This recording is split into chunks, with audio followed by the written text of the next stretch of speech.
Levanta la cuarentena específica para los adultos mayores de 75 años, un tema que había sido puesto en el debate también precisamente por los afectados por esta medida que consideraban que era exagerada, que restringía sus libertades. Ahora, esto significa que estarán sujetos a las mismas restricciones que cualquier persona, por supuesto. Jacinta Molina nos va a contar detalles. Jasi, ¿qué tal? ¿Cómo estás, Seba? Buenos días. Y se levanta esta cuarentena solamente para aquellos mayores de 75 años que habitan en las comunas que ya han pasado a transición o están ahora en preparación, pero aquellos que viven en comunas que todavía están en cuarentena tienen esta limitación de horario que había entrado también en vigencia hace unas semanas atrás. ¿Cuáles son las implicancias y las recomendaciones también para enfrentar esta etapa bastante importante y que sabemos muchos también estaban esperando? Se lo vamos a preguntar a continuación al doctor Gerardo Fache. Él es presidente de la Sociedad de Geriatría y Gerontología de Chile. Doctor, buenos días, gracias por acompañarnos. Primero, hoy probablemente muchos están entusiasmados y quieren quizás salir porque el encierro ha sido extenso y eso también ha traído algunas implicancias. Pero, ¿cuál es la recomendación? Es mejor tomarlo, como dice el mismo eslogan del gobierno, paso a paso, no lentamente, ¿no? Buenos días. En efecto, muy buenos días, Seba también. Claro, la idea es que esto tenemos que individualizarlo un poquito. O sea, hemos tenido personas que se han mantenido activos, que son los menos, y ellos podrían eventualmente tener un escenario en el cual pudieran retomar, en cierta medida, cuál ha sido su nivel previo. Los que han estado en sus casas y han estado con muy poca actividad, la recomendación, como muy bien dicen, debiera ser paulatino, debiera ser poco a poco, y progresivamente ir viendo cómo uno va rindiendo. Porque acá lo primero es tratar de prevenir o eventualmente evitar riesgos. Por lo tanto, la seguridad es lo primero. Y en esa misma, digamos, esta misma preparación paulatina, ¿qué implica? Por ejemplo, salir acotadamente en horario. Sabemos que tienen permitido hacerlo ahora de lunes a viernes, por ejemplo, en aquellas comunas en transición, toda la semana, en aquellas que han pasado a preparación, pero quizás hacerlo en horarios acotados, de cierta forma, en compañía, solos. ¿Cuál es la recomendación? Nuevamente hay que entender que la realidad de las personas mayores es totalmente heterogénea. Entonces, las personas que tengan algún tipo de limitación en la movilidad o que tengan algún tipo de dificultad, para poder hacerlo solo, la recomendación es que lo hagan acompañados. Los que lo pueden hacer solo, lo pueden hacer, por lo tanto, en esa condición. Y con este grado de que sea algo bastante paulatino. Segundo elemento importante es que también uno debiera preferir horarios en los cuales evitamos también temperaturas muy extremas. Por ejemplo, hoy día, todavía en la mañana, es bastante fresco, pero en unas horas más la temperatura es bastante más agradable. Entonces, las comunas que ya están en esta fase de transición pueden utilizar estos horarios que son más adecuados para poder hacer las actividades en ese momento. Y otra situación también es importante son las medidas de precaución. Evitar ir a lugares donde estén potencialmente encerrados, evitar estar en lugares con muchas personas. La aglomeración, el hacinamiento y los espacios cerrados son condiciones de riesgo y siempre mantener el uso de las medidas de protección, como la mascarilla, el lavado de manos, el uso de alcohol gel, y eso hay que mantenerlo por siempre. En el punto de prensa recién que revisábamos de la subsecretaria de Salud Pública, ella también mencionaba que, por ejemplo, aquellos que tenían una actividad laboral presencial podían también retomarla bajo esta nueva normativa. Pero en ese sentido, ¿cuál es la recomendación? Porque seguimos hablando también de un grupo etario que es precisamente el que está mayormente expuesto y en mayor riesgo también ante la enfermedad que sabemos sigue existiendo. ¿Cuál es la recomendación en ese sentido? Que vayan a trabajar o que mejor intenten hacerlo remotamente, pese a estas restricciones que se han levantado. O sea, en efecto, si bien es cierto, tenemos más libertad, en la medida de lo posible siempre. La principal recomendación va a ser quedarse en la casa. Y eso involucra también desde el punto de vista laboral. Los que puedan realizar su trabajo, mantener el estándar laboral que se requiere y puedan hacerlo desde la casa, siempre eso va a ser mejor.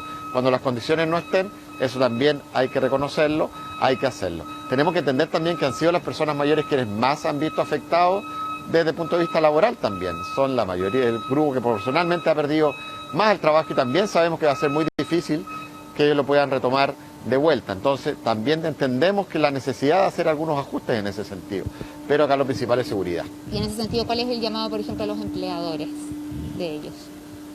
En ese sentido, lo que uno esperaría de los empleadores es que aprovechen el valor que tienen las personas mayores en cuanto a experiencia, que sean absolutamente flexibles, que entiendan que es mucho mejor tener sus personas motivadas, con ganas de trabajar y dando lo mejor de ellos, que tenerlos con susto, infectados y con toda la carga que eso significa. Entonces aquí claramente es importante que trabajemos todos en equipo y pensando por el bien de todos. Usted, doctor, mencionaba anteriormente que la realidad de los adultos mayores en nuestro país es muy heterogénea. Hay algunos, hemos visto situaciones que viven solos, pero otros viven acompañados, y eso también significa que hay una responsabilidad para su entorno, que también retoma a sus actividades lentamente a medida que se levantan estas restricciones. ¿Cuál es la recomendación también para ellos, para quienes comparten día a día y habitan también con personas adultos mayores? Hemos visto que nuestras personas mayores han sido un ejemplo de estoicismo, un ejemplo de compromiso, un ejemplo de responsabilidad cívica. Pero la mayoría de las personas mayores, de hecho más del 70%, no viven solos. ¿Eso qué significa, por lo tanto? Que si viven con personas más jóvenes y este grupo no cumple, no es igual de responsable, no toma las medidas de prevención que hemos escuchado, el riesgo de contagio es el mismo. Entonces acá es sumamente importante que seamos todos responsables. Esto no está pensado solamente en las personas mayores, sino que en la medida que nos preocupemos por nosotros, por el del lado, seamos lo más generosos posible, vamos a tener los mejores resultados. Doctor, bueno, a medida que se levantan estas restricciones, también nos acercamos a fechas donde también ha habido mucho debate de cómo van a ser las situaciones sanitarias. Me refiero al plebiscito, el 25 de octubre, que también ahí ha habido alguna preocupación en la situación de los adultos mayores, ¿no? Cómo acondicionar los lugares para que efectivamente ellos puedan ejercer su derecho a sufragio universal. En ese sentido, ¿qué recomendaciones ustedes entregarían también bajo la mirada experta a las autoridades, a quienes están viendo también este proceso, e incluso también a algunos adultos mayores que a lo mejor puedan sentir algún temor de concurrir a ejercer un derecho que, ya decíamos, es sumamente básico e inherente? De hecho, eso que plantea es muy importante, porque son de hecho las personas mayores quienes más votan proporcionalmente. Entonces eso es algo que para ellos está inherente dentro de lo que son su participación cívica general. Acá lo que uno esperaría son recomendaciones que apunten a que lo hagan con medidas de precaución. Uno esperaría, por ejemplo, que no queden asignados como vocales de mesa. Esa sería una recomendación razonable para los mayores de 75 años. Pero quizás se pudiera organizar sistemas de horarios parcelados para las personas mayores y también que se organicen localmente para que no haya hacinamiento, no haya acumulación de personas en un mismo sector. Uno pensaría que en ese tipo de medidas lo más probable es que vayamos a poder conseguir y hacer que este derecho cívico se haga de la mejor forma. Doctor, por último, estamos hablando de aquellos que el día de hoy dejaron la cuarentena, que se ha levantado ya, pero hay un grupo que sigue en esa misma situación, que son los que están en comunas, como por ejemplo, donde estamos nosotros acá en la Comuna Independencia, que sigue en confinamiento. Ellos quizás pueden ver esto como con mayor ansiedad, pueden también sentir esa necesidad de salir por más horas, dentro que hay un rango permitido, pero ¿cuál es la recomendación o el llamado también a manejar precisamente esa mayor ansiedad, pero también el autocuidado al que se ha enfatizado? En efecto, ese es un punto muy importante, porque uno va viendo cómo nuestra realidad también heterogénea de las personas mayores también se da en el comportamiento de las distintas comunas. Aquí el mensaje es que en esto tenemos que ser súper cautos, y lo más importante es la seguridad y tomar las precauciones. Ya serán los tiempos para que las comunas que todavía no están en estas fases más avanzadas de estrategias sociosanitarias puedan dar esos pasos. Entonces, en ese sentido, lo más importante es buscar estrategias distintas a lo que sería el salir, para liberar estas emociones, para tener espacios de descarga, transmitirlo también con el resto de la familia.